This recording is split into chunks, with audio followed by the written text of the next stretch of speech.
Okay, recording has started. Welcome to September's Division of Adult Education monthly webinar. This session is being recorded. By participating in this session, you are consenting to the recording, retention, and use of this session.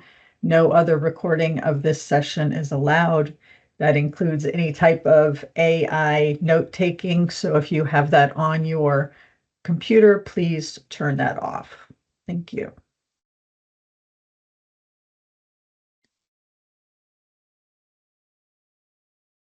Okay, this is today's agenda. So this is National Adult Education and Family Literacy Week. So I wanted to start by saying thank you to all of the staff in the local adult education and family literacy programs for your hard work and your dedication to your students. I think especially this year where things have been really unsure with the federal funding for, a month there. Still a lot of craziness happening kind of at the federal level, leading to some insecurities, and then the ongoing state budget impasse, which is adding to those insecurities. I really do want to thank you and your staff for doing what you can continue to do to serve your students in this time of uncertainty and stress that we wish wasn't there. And then also, congratulations to all of our students who demonstrate persistence and determination every day that they show up in the classes and are working from home, participating in supplemental distance learning, all that, really dedicating themselves to their educational journeys and meeting their goals in life. So please share our congratulations with your students for making this decision to participate in adult education. Thanks, everyone. So a couple division updates. First of all, a week or two ago, I sent out a Microsoft Forms that was a survey on the impact of the budget impasse on programs. 32 of you responded.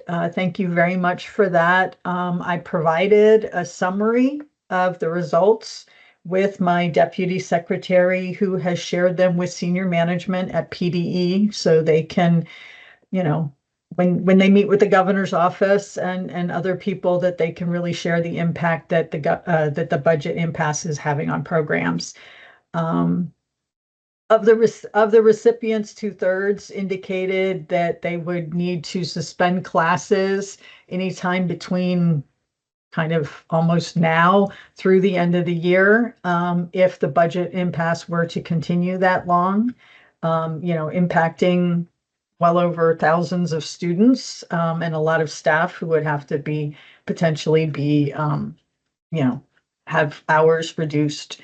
Those numbers were very impactful to them. I think they don't, I think there's a thought of, with education, school, the K-12 schools don't just shut down, right? They figure it out. And so there's not necessarily an understanding of how adult ed might be impacted. So I think this information was very important for them to hear.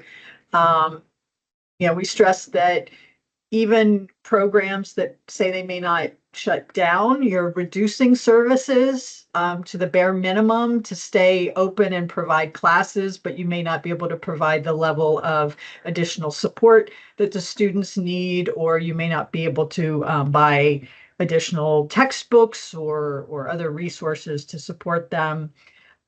Really discussing the stress on the staff and the students. With the insecurity around what's going to happen with the program, it's stressful for everyone involved. And then I think and this was something I hadn't really thought of, so it was good for me to hear, but also to be able to share is, because it's a budget impasse that impacts all funding coming from the states in all areas, that, the reduced SEPTA services in Philadelphia are impacting students and staff's ability to get to classes, get to work and provide the services. In other areas with public transportation or transportation support, the funding that might support that work isn't coming down, and so it's impacting that. Other community-based services such as childcare, food pantries, transportation, housing support, all of those things that, we refer our students to when they have needs. The Maslow's hierarchy of needs, we're trying to help them meet those basic needs that they have in order to be able to participate. And those resources are also being impacted by the budget impasse. So I think that was important information to be able to share, that it's not just, even in cases where programs might be able to stay open, students aren't being able to participate because the other resources that are normally available to them aren't available or are being reduced. So thank you very much for those of you who took the time to respond to that, because it was helpful. Regarding grants, 44 of the 64 grants are through the division. We have another 5 that have been approved. We're just dealing with grant agreement type things, so we're making good progress there.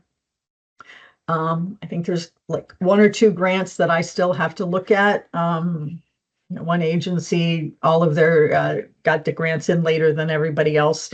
But we're making good progress there. And eData opened, I think a couple weeks ago, about a week and a half ago. And we actually have 2 more agencies that are on the slide. We're up to 40 agencies that have access, 30 grantees and 10 subgrantees.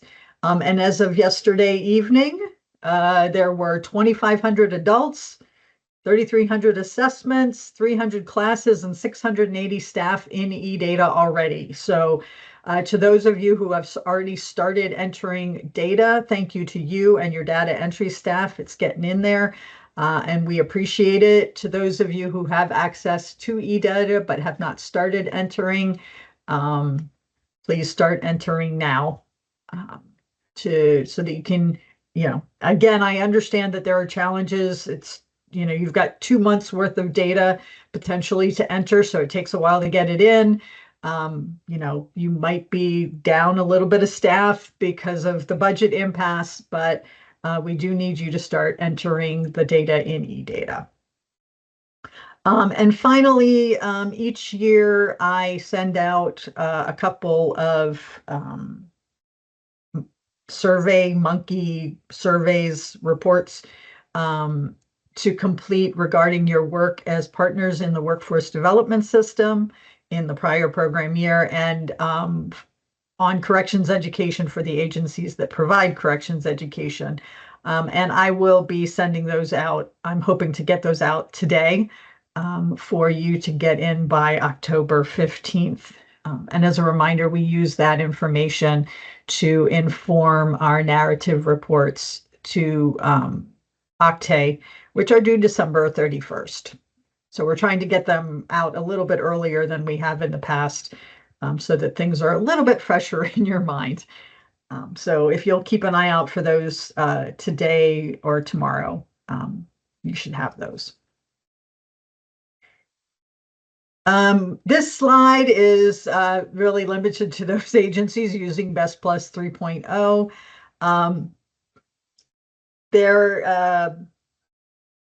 There still is not a way for us as a state to offer training through our professional development system. So Best Plus hasn't made that available to us yet. I mean, Cal, the vendor, has not made that available to us yet.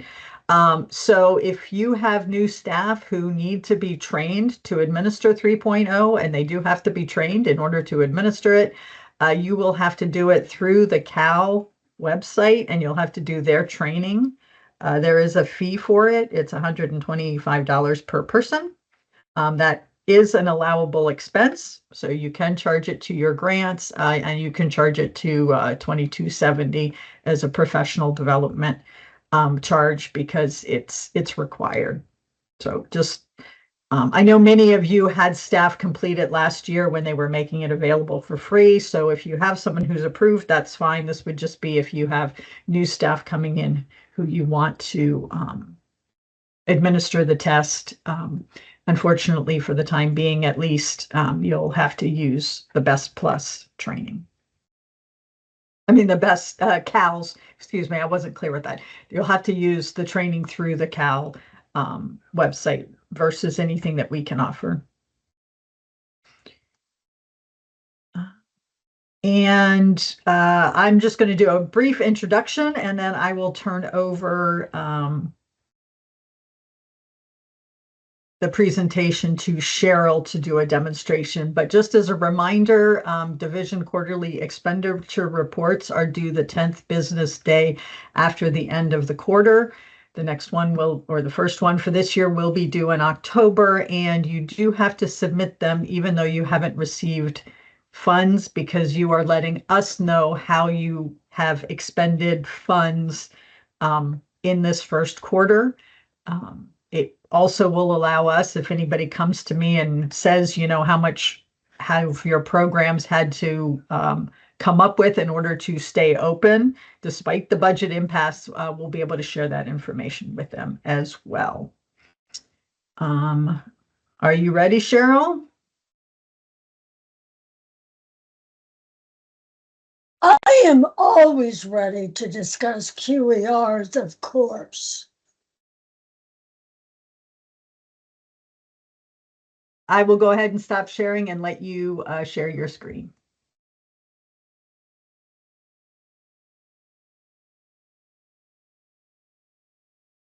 This okay? We can see the QER here.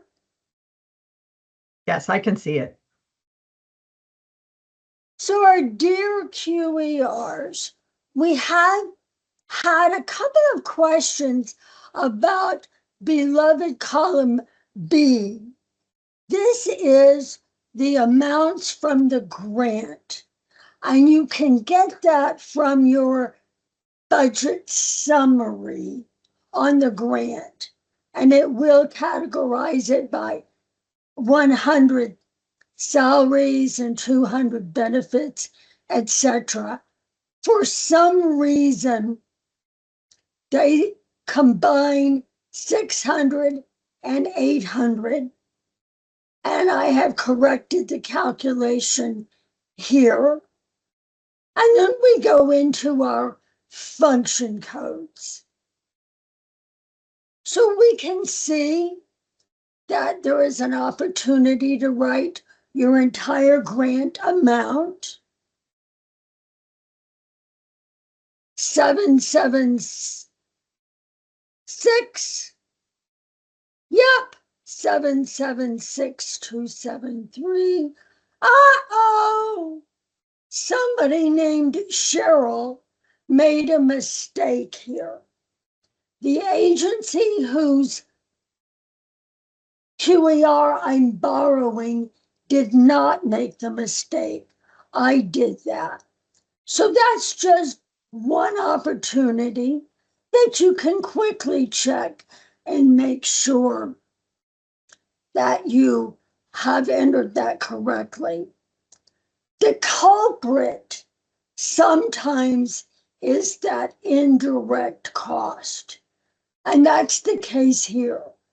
We see that in our object codes, we have an indirect cost, but in the function codes, there is no indirect cost. So that's where the mistake was. You may notice as I'm scrolling quickly, another mistake.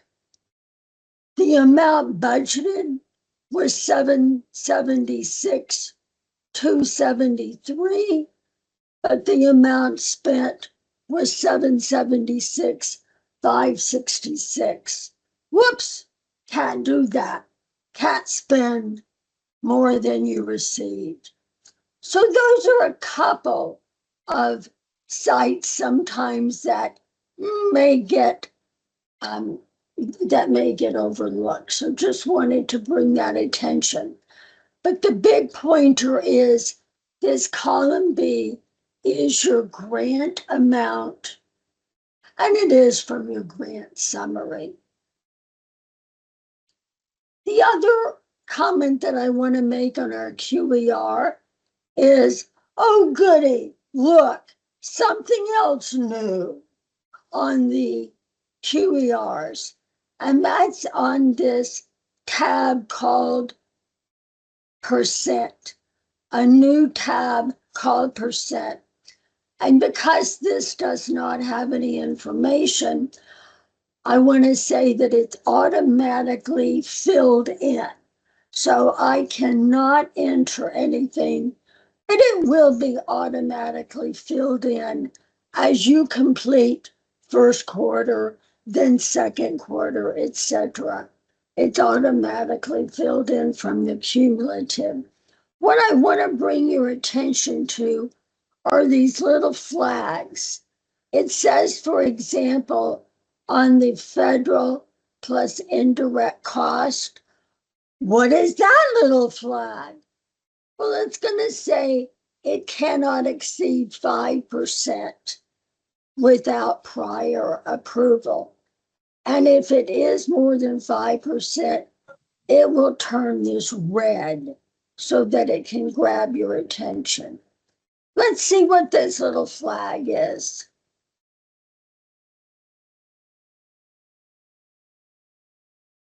It must be at least 25%.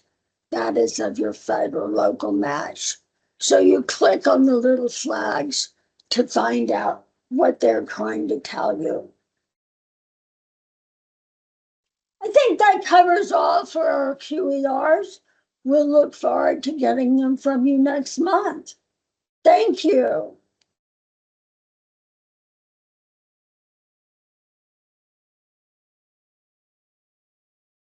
Thank you, Cheryl. And can everyone see my slides again? Yes, we Yes. can see Okay, you perfect. again. Thank you very much.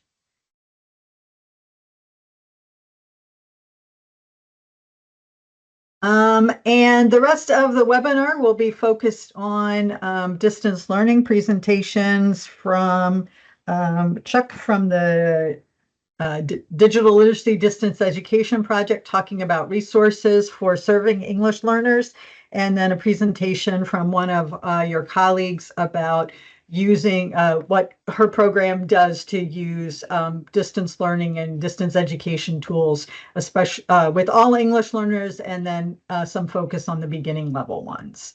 But first, I want to do a quick reminder of what we mean by distance learning, distance education. And as a reminder, we do have the policy. I'm going to click on this and see if it comes up. So this is on our website, the Department of Education website. So we do have the distance learning policy. So you'll want to refer to that on a regularly if you have questions about what you're allowed to do, what you're not allowed to do, what you can report in eData as instructional time, what you can't report, etc. Just a reminder that for the purposes of our policy, distance learning is defined as a formal, excuse me, a formal learning activity in which students and teachers are separated by geography, time, or both.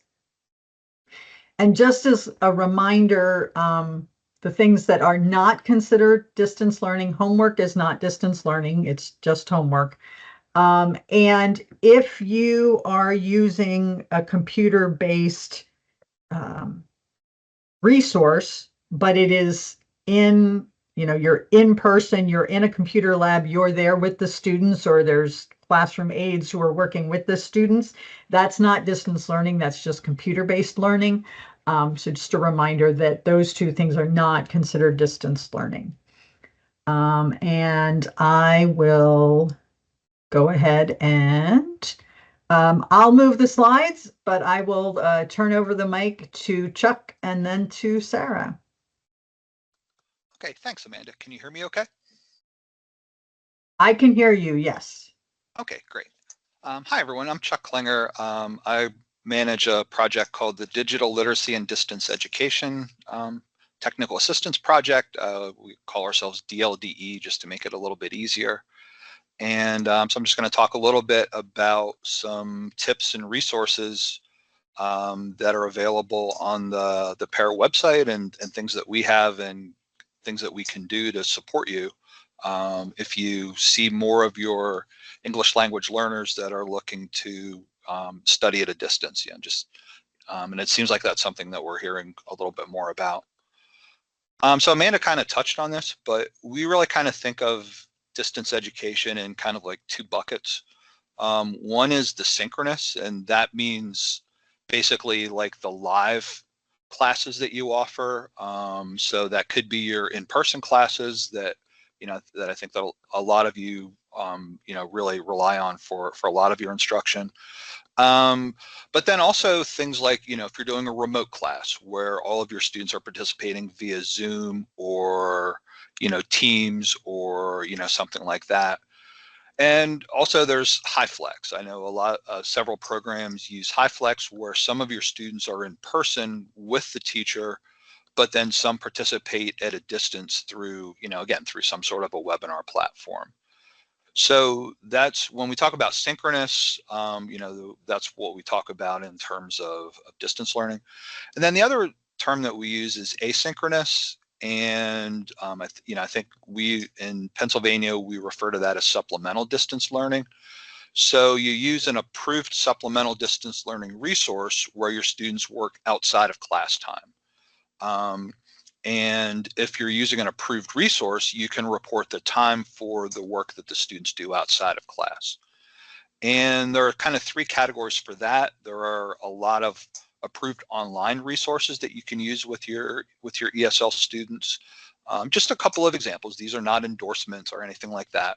All of the resources that are approved are adequate or better in providing instruction. But just a couple of examples that I know a lot of programs use include Burlington English and USA Learns.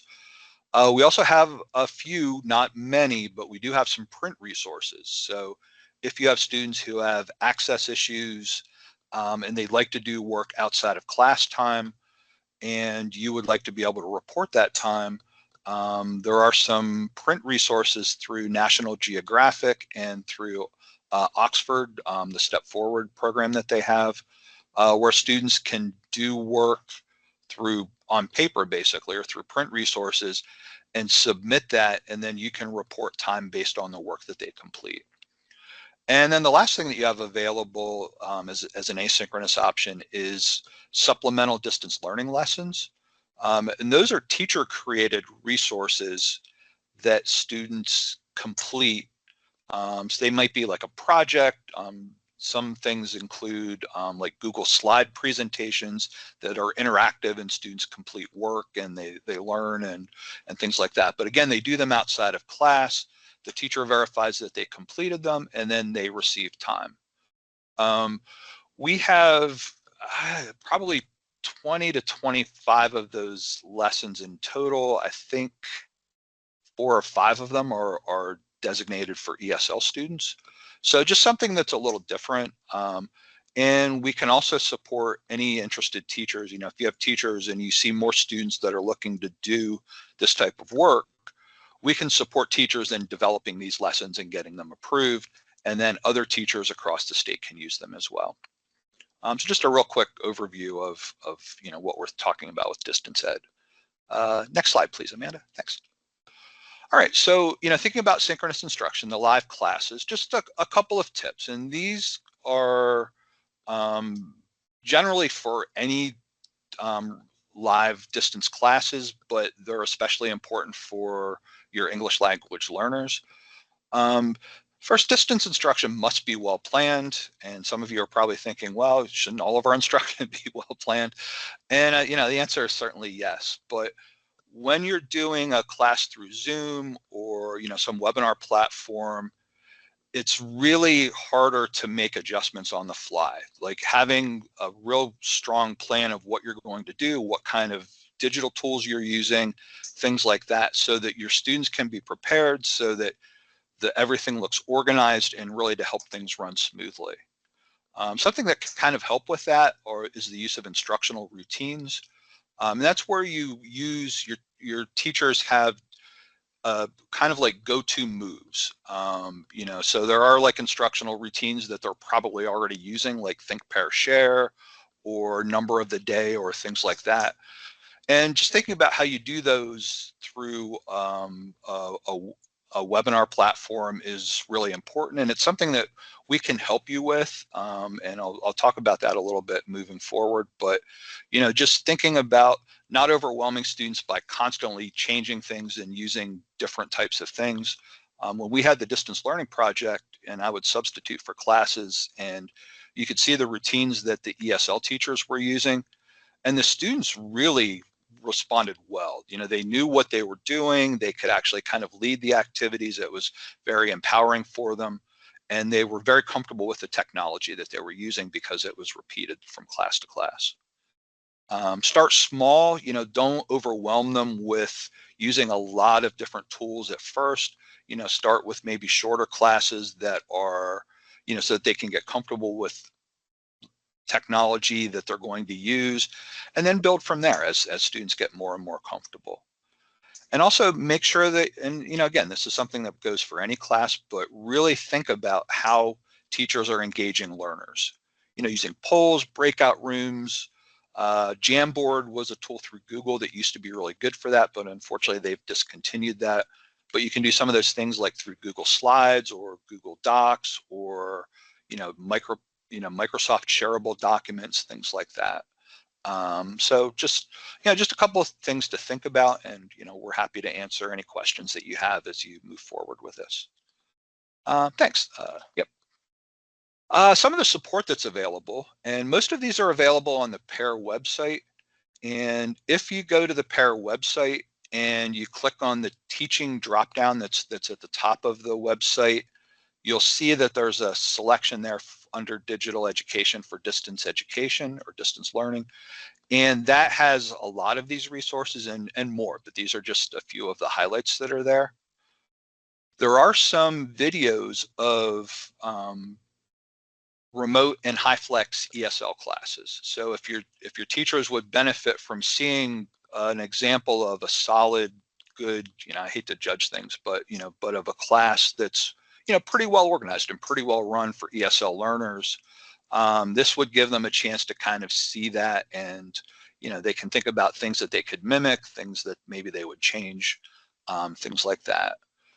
This isn't on the PAIR website, but it's something that we're developing and kind of trying to pretty up so that it can be so that it can be on the PAIR website. But we still have some of these resources available, and we're calling it a Zoom activity starter set, which is basically a collection of resources that teachers can adapt to turn into lessons or activities then that they would do for their students on Zoom. So, kind of like a starter kit of ideas that they can adjust to fit what their classes are looking like.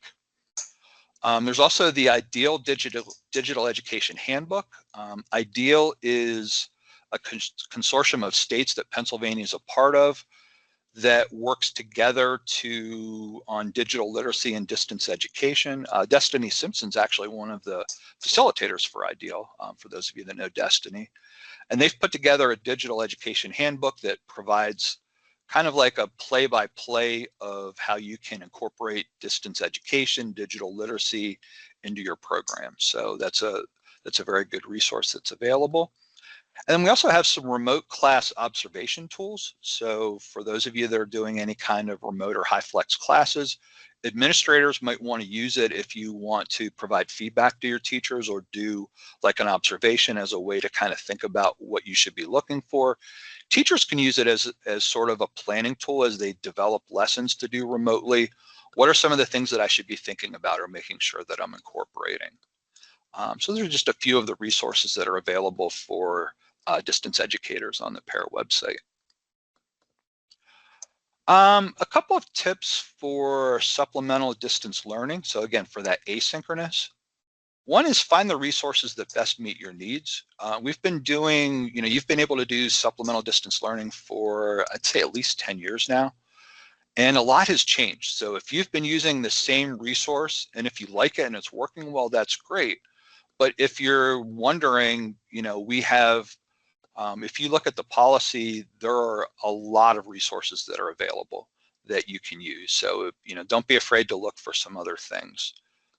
A few things that you might want to think about in terms of finding the resource that best meets your needs. How does it fit with what you're doing with your live instruction? Is it something that complements it well? Is it something that, maybe that's easy for you to say, here's what we did in class, here's something that you can do outside of class that will, that will supplement what you did or that will reinforce what we did in class. How well does it support the student devices? Some of the resources that are approved are much more mobile friendly than others. So if most of your students are using mobile devices, obviously something that you'd want to be very thoughtful about. Obviously, cost is a big factor. There are several for both ABE and ESL that are free. So, and some of them are pretty expensive, but some of the ones that are expensive might provide a little more quality and a little more flexibility for how you use them. Excuse me. And then also consider multiple resources to meet different needs. If I'm being honest, I would say when we had the DLP, every single resource we used, I got sick of after a year or so. So they all have their strengths, they all have their weaknesses. So, and you might want to think of a balance between free resources and paid resources, especially as budgets are tight, and use something like USA Learns that's a free resource for your students. And then for those that demonstrate that they're going to be committed to it, then maybe use one of the more expensive resources or use a cheaper resource and then let them graduate to the more expensive resources. One thing that's also on the PAIR website that I'd just like to mention at this point, we have a catalog of all the approved resources, which provides like a summary, some information about each of the resources. And you can filter that by which ones are free, which ones have costs, how they, how mobile friendly are they.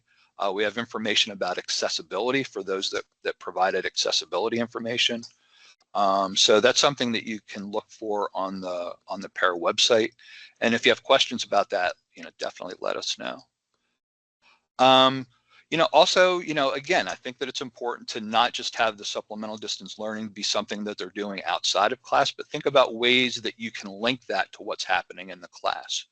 Do you want to think about doing something like blended learning, where work that they do outside of class ties exactly to what they do in class, and you build off of in class with what's happening outside of class, or even what they do outside of class ties then into what you do in person.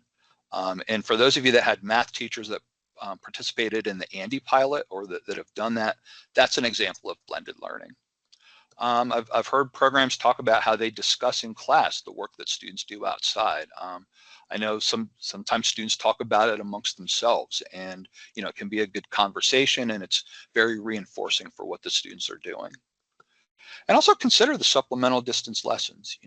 They're individual activities, and again, teachers can complete those or submit those on their own. And we'll be, like I said, happy to guide teachers in developing these for any teachers that are interested. Next slide, please. And finally, the support that's there from the PDS. One is the ESL community of practice.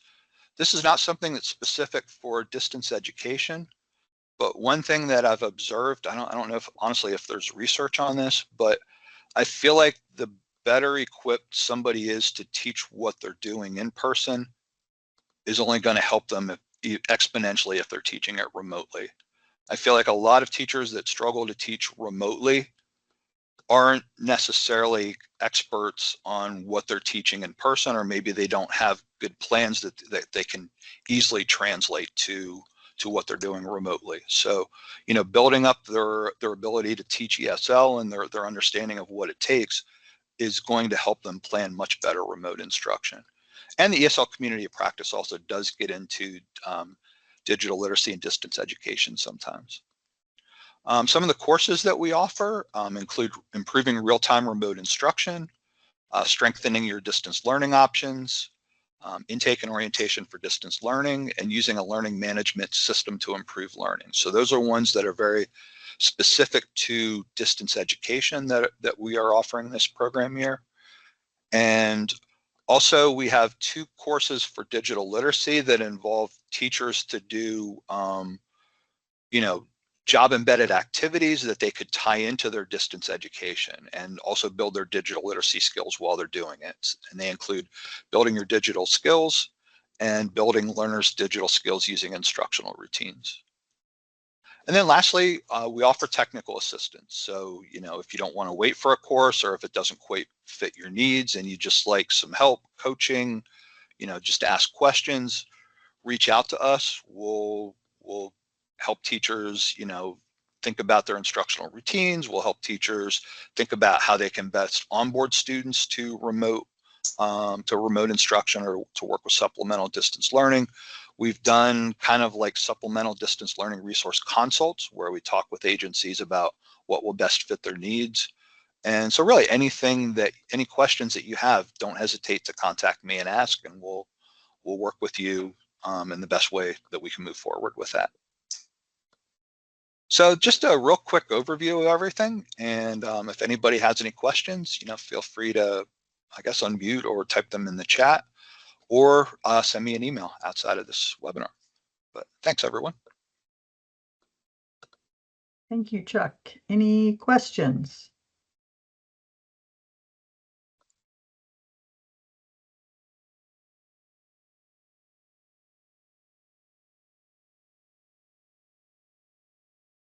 And I was just going to open up the PAIR website.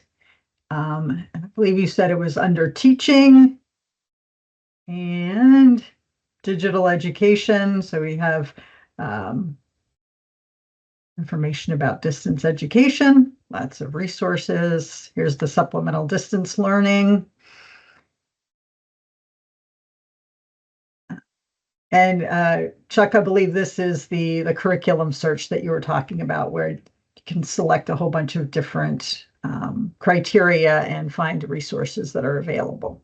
So that's all here on the PA Adult Education Resources website under teaching and digital education. Yep, thanks. Okay. Next, we have Sarah Beck from Catholic Charities of the Diocese of Harrisburg, and she is going to be talking about things that they do in their program to teach English language learners remotely. Hello, everyone. Can you hear me okay? I can hear you, yes. Everybody else? Great. Thank you. Well, it's nice to be here with you today. I'm Sarah Beck with Catholic Charities in Harrisburg. In our program at Catholic Charities, we only work with ELLs, and our classes are 100% remote. A small portion of our tutoring pairs and small groups still meet in person, but they're primarily remote as well now. What we do continue to do in person is student intake and pre-testing, also some post-testing, and then we have our book pickups 5 times a year. So we do still see people in person, and doing the intake and orientation process in person kind of helps us make sure that students have all the tools they need and the understanding of Zoom so that they can succeed in classes remotely. I'm just going to share a little bit about how we moved remote and made decisions along the way, and how the move has worked for us so far. So if anyone has any questions along the way, you know, post them or feel free to come off mute. And I think we're ready for the next slide. Thank you. All right, so our primary considerations when we moved, like first thing was our platform.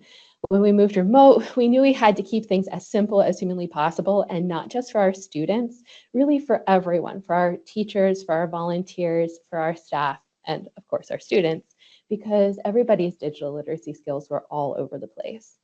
So my volunteer coordinator at the time and I took a week and just looked at all the different online meeting platforms available. And what we found for us was that Zoom was the easiest for us to navigate and the easiest for students and volunteers to join. And we're still on Zoom 5 years later. Other platforms may work better for your staff and your experiences, but that's where we are right now. Then the next primary consideration for us, which really is an important one, was curriculum. Pre-pandemic, curriculum was a very different story for us. Teachers used a variety of materials and books. Some people used Ventures or Future or What's Next. And then there were so many photocopies made of things that people used, and they kind of planned as they went along. And though we did follow like a general flow of themes throughout the year, we didn't have a hard and fast curriculum. When we moved remote, we felt it was the best way to keep students and teachers and volunteers all on the same page was to basically literally give everyone the same pages at the start of every class session. At first, again, this meant a lot of photocopies of free materials, and thank you, Literacy Minnesota, for being a thing and being awesome. But as we moved along and continued with remote, we found that that we wanted to start making our own packets, and then we started designing our own booklets, which kind of spun out from there. And now each session, at each level we teach, we have a new booklet for students that we've developed in-house. We've kept our thematic approach, and we're continuing to develop our curriculum and align it to standards. So that was a really big shift for us. At first, teachers mostly used document cameras to share pages from the booklets that we were using. But as we all got better at screen sharing and developed Google Slides skills, then we started to use those more and more for presentation during classes, especially when it came to vocabulary, pronunciation, and grammar topics. We learned that we had to format these so students who were primarily joining us from their phones could easily see the content. That meant high contrast, consistent use of a single font. We have adopted Century Gothic as our own.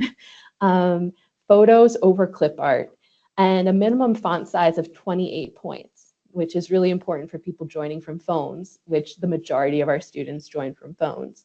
So just like you're hopefully seeing all the things here on your screen, no matter what device you're on, our students do the same. A huge factor for us too was our classroom aides. We were just really starting to grow our classroom aid program at the time of having to move remote, but remote really just quickly upped our game. And we absolutely can't function without our classroom aides. They're amazing. Classroom aides help us with taking attendance, communicating with students. They lead breakout room discussions and reading groups. They act as our co-hosts, so when Wi-Fi goes out, someone can let us back into a meeting.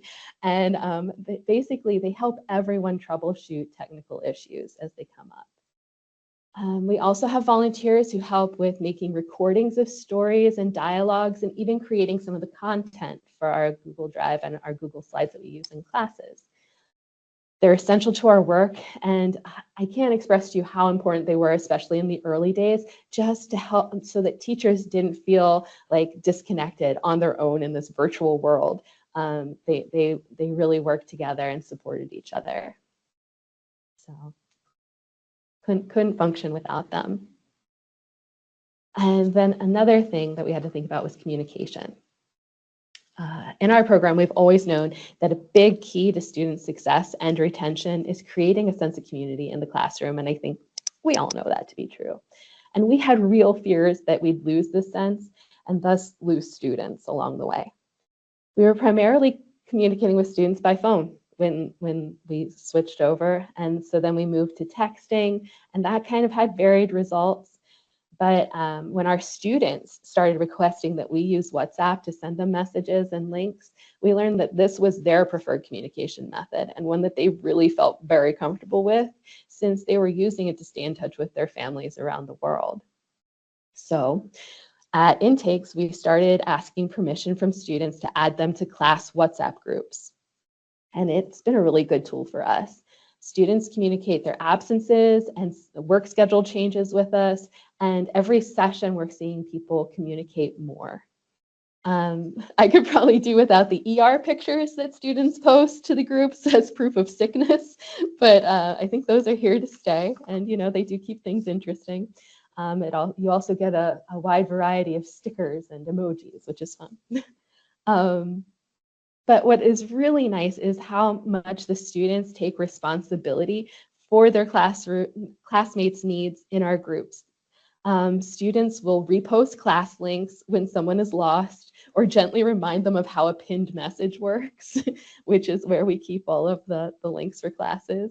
When a student is trying to join a class on a Monday night, maybe, teachers rarely have to deal with that because another student will gently remind them that, hey, classes meet on Tuesday, Wednesday, and Thursday. There's no class tonight. So it's really nice to see them take ownership of that communication. Next slide, please. All right, and I know that this is still a concern for many people, and it was a big concern for us when we moved remote as to how we were going to continue working with our beginning learners. Was it going to be too much for our pre-beginners and beginners? Were we just going to lose them entirely? And we didn't want to do that because they're a big part of what we do. But really, once that initial Zoom hurdle is cleared, where you kind of go over with them how to do that, how to access Zoom, how to click a link, the students were as persistent as ever. And if nothing else, ESL students are persistent, very resilient people. We essentially kept the same approach to our online instruction as our in-person instruction for beginners. We focus on instructional routines. Maintaining that predictability and structure is really helpful for our beginners. Different teachers have different routines, but we encourage opening class with some small talk, calendar discussions, like days of the week, what day of the month, vocabulary review every day and those sorts of things. So it makes a nice warm up for the students, but it also keeps things loose in the beginning of class in case students have issues joining the meeting. As always, repetition, in person or remote, you may feel like you're going to lose your mind if you have to repeat the body parts one more time, but your beginners will always need more. Keeping things fresh by incorporating games is always helpful. We use a lot of Flippity that we can use in the classroom, but also the students can scan QR codes in their texts that they can practice on their own. And basically just keeping in mind too that your students are most likely joining from their homes. So they are surrounded by a bunch of stuff that you could incorporate into your lesson. So set a timer and send them on a home scavenger hunt for something you can wear on your head, or send them to the kitchen to retrieve their favorite food. Or if you're practicing colors, go forth and find something yellow. The possibilities are endless, so use the resources around them. Another big thing that we love about WhatsApp is the voice messages. They started out as being just helpful ways of getting information to pre-beginner students who often have higher listening and speaking skills than their reading and writing skills. But it quickly grew from there. Now, teachers and volunteers at all levels started recording like the day's vocabulary words, the stories and dialogues from the texts, and then posting them to the WhatsApp group so people could practice listening even after class was over. Then we started asking students to record themselves reading vocabulary, reading the chapter story, or describing how they spent their weekends. It makes for some very low-tech speaking practice for students.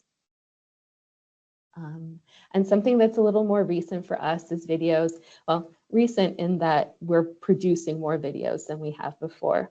We've always incorporated a lot of videos into the text, especially to reinforce grammar topics and mostly at the higher level classes that students can access through QR codes. But more recently, beginning teachers have been making videos to help students review class content. So after class, they'll make like a quick 5-minute video of something that maybe they needed a little more work on in the classroom and post it to the WhatsApp group. Teachers can make a recording using Zoom and then just upload it to YouTube and share a link with the class. And a side benefit that the teachers like is that they have the fun of tracking the number of views that come up for their videos, which is always fun. Next slide, please. Okay, so if you or your staff is struggling with the idea of teaching ELLs remotely, and I genuinely mean this, I feel like the best path forward is just to observe a class, and you're welcome anytime. So here's your official invitation. Please come and join a class at Catholic Charities. We have 5 class levels that meet 3 days a week, mornings and evenings. So there's bound to be a time to suit anybody. All you have to do is just email me. I'll give the teachers a heads up and send you a link. This is really common for us to do, for our teachers to have visitors in the classroom, because all of our volunteers have to observe 3 of our class levels as part of their onboarding. So everybody's really used to having visitors. So I genuinely mean it. And I will post my email address in the chat after. And if you're curious about our curriculum, about 2 years ago, we created a new Google Drive where we could post some of the curriculum that we've created, so anybody can use it. We've benefited so much over the years from free resources from other organizations and other programs that we thought it would be nice if we put something out there that others could hopefully benefit from. One of our consortium partners uses our curriculum with their in-person classes. So, regardless of in-person or remote, there might be something there that would be helpful for you. The drive includes the curriculum booklets that we use. They're in PDF form. Our instructional Google Slides, our listening scripts, and more of the resources that we use to help us teach in the classroom, in the remote classroom.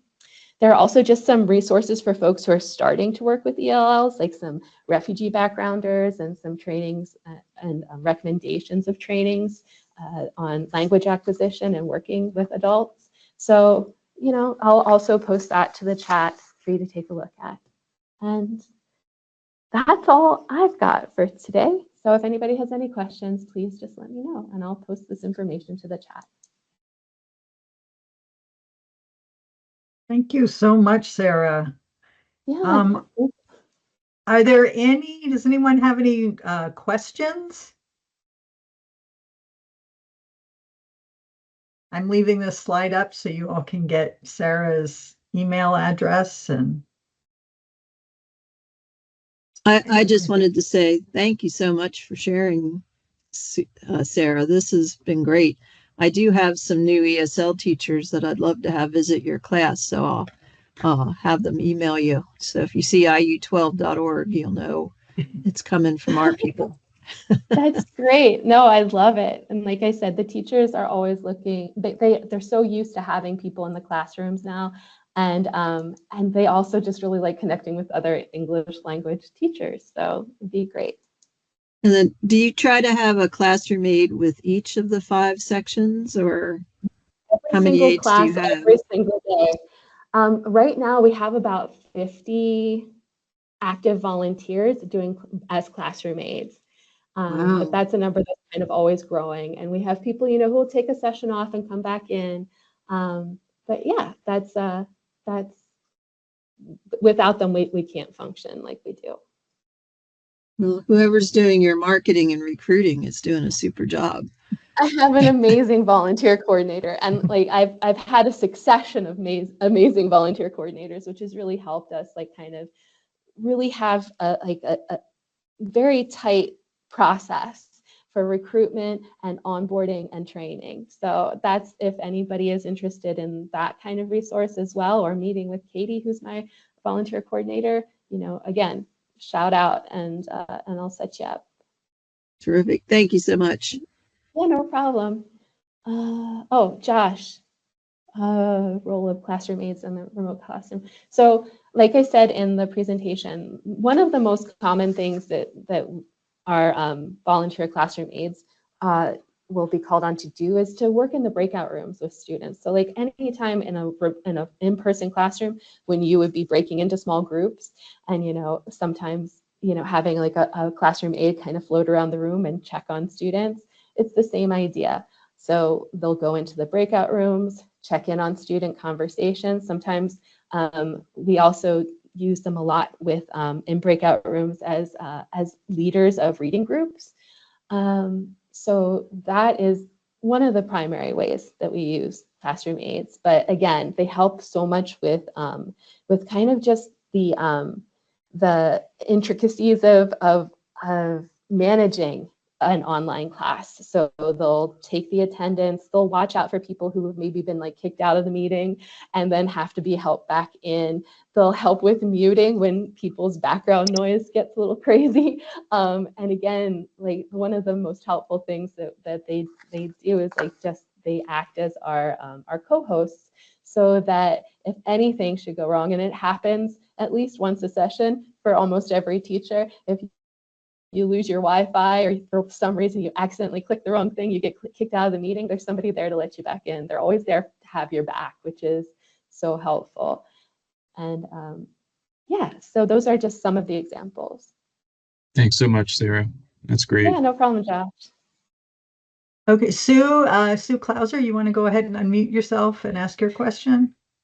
Sure, thank you. Hi, Sarah. I love listening to your presentation because we, as well at Keystone, we have a lot of online classes, and I just chuckled at the ER pictures. We get those as well. We're like, yep, TMI.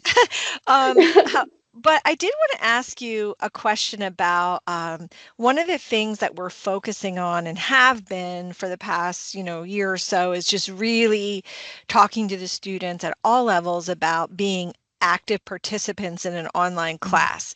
For the most part, everybody is. Cameras are on, they're actively participating, they're in their breakout rooms. But every now and then we'll get the one student who is cooking dinner or walking around the house or in the garden. And I was just wondering what you do with, how do you talk to those students about being active participants in the classroom? Yeah, that is a very common thing. Like somebody's pushing their shopping cart around the grocery store. Yeah, we get a lot of that at times, throughout the classes.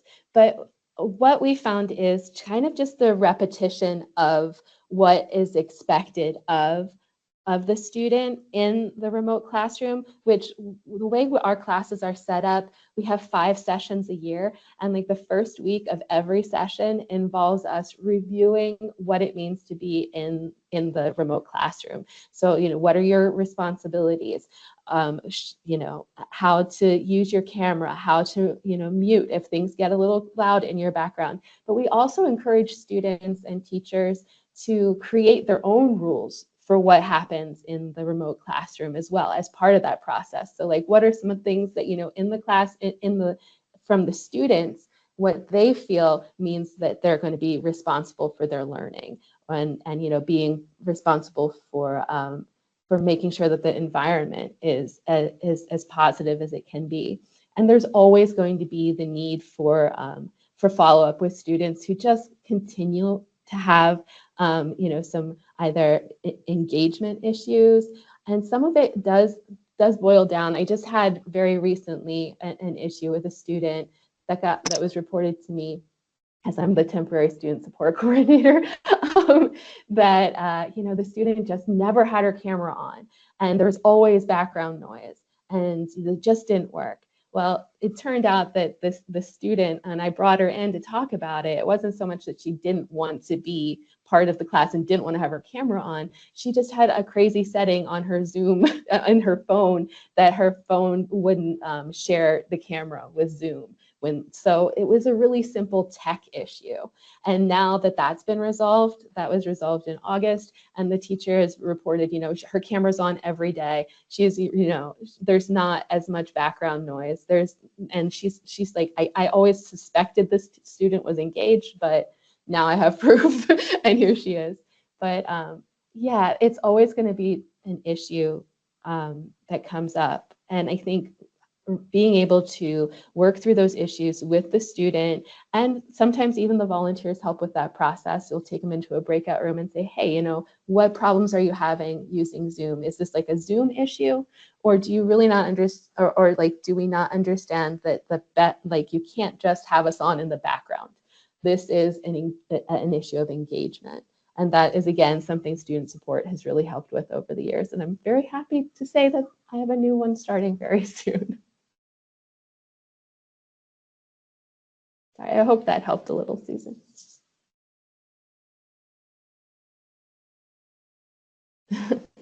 Thank Yeah, you. yeah, It is repeating after the message. 12. Oh, I'm sorry. Go ahead, Sarah. Oh no, I just saw Susan's message pop up, but repeating the message is so important. Yeah, you can't expect people to get on board after, you know, being told once. You just have to keep repeating. Well, thank you, Sarah, so much. You know, it's important thinking about ELLs, but I think a lot of the tips and the activities that you are doing really apply to any kind of remote instruction. So thank you so much for taking the time to put this together for everyone. Thank you everyone for joining. The last slide is simply the standard slide from PDE.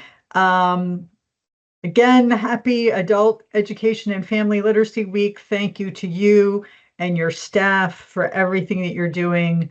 Thank you to your students for continuing to participate despite all of the craziness. And I hope you have a good rest of the week. Bye.